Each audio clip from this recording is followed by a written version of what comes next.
네, 전에 이제 이어서 내용 타당도에 이어서 준거 관련 타당도를 한번 살펴보겠습니다. 이 준거 관련 타당도는 뭐 학과마다 좀 칭하는 게 틀리지만 기준 타당도 이렇게도 얘기하거든요. 측정 기준의 예측성을 나타내고 외적 타당도에 해당되는 겁니다.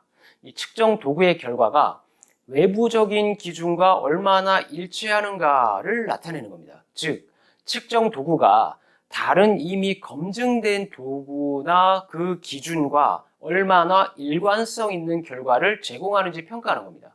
예를 들어서 학업 성적을 예측하는 측정 도구를 개발한다고 할 때 준거 관련 타당도를 높이기 위해서는 측정 도구의 결과가 학업 성적과 얼마나 일치하는지를 확인해야겠죠.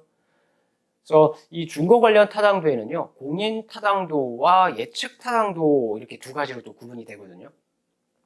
공인 타당도는 뭐 이런 거예요. 동시에 어떤 측정된 결과 혹은 현재 시점을 이제 기준으로 판단합니다.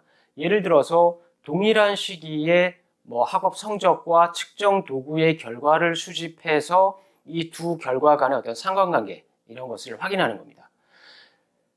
또 이런 게 있죠. 영어 시험 능력, 이제 뭐 영어 시험 면접자들을 위해서 회사에서 면접자를 위해서 영어 시험을 개발했는데 이 영어 시험 문제에 이 타당성, 공인 타당도를 우리가 검토하기 위해서 토익이나 토플 이런 거에 어떤 타당도 이걸로 이제 우리가 상관관계를 비교해 보는 겁니다. 이런 것들이 이제 공인 타당도고요.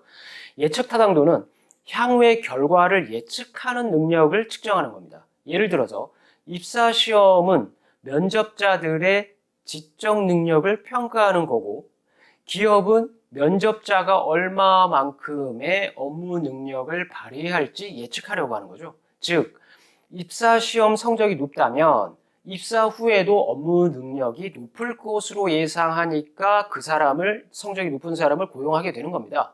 그래서 입사 시험 측정 도구의 어떤 결과가 업무 능력을 얼마나 정확하게 예측하는지를 평가하는 겁니다. 만약 입사시험 측정 도구의 결과가 회사 공헌도와 업무 능력과 강한 상관관계가 있고 입사시험의 어떤 자기네가 만든 입사시험의 예측 능력이 높다면 이 측정 도구는 준거 관련 타당도가 높다고 평가가 되겠습니다. 되는 거죠. 그죠? 그래서 준거 관련 타당도를 높이기 위해서는요, 이 측정 도구의 결과와 원래 있던 그 기준간의 어떤 일관성을 확인하고요, 향후 결과를 예측하는 능력을 적절히 평가해야 합니다. 그리고 도구의 결과가 어떤 기준과 일치하는지를 명확하게 정해야 하고 이 측정 도구의 결과가 미래 결과를 얼마나 정확하게 예측하는지를 평가하기 위해서 예측 모형을 개발해야 되는 겁니다. 다만 이 준거 관련 타당도는요, 특히 이제 예측 타당도는 어떤 일정 시점, 어떤 일정 기간이 지난 후에 타당도 검증이 된다라는 그런 약점, 단점을 갖고 있다고 할 수 있습니다.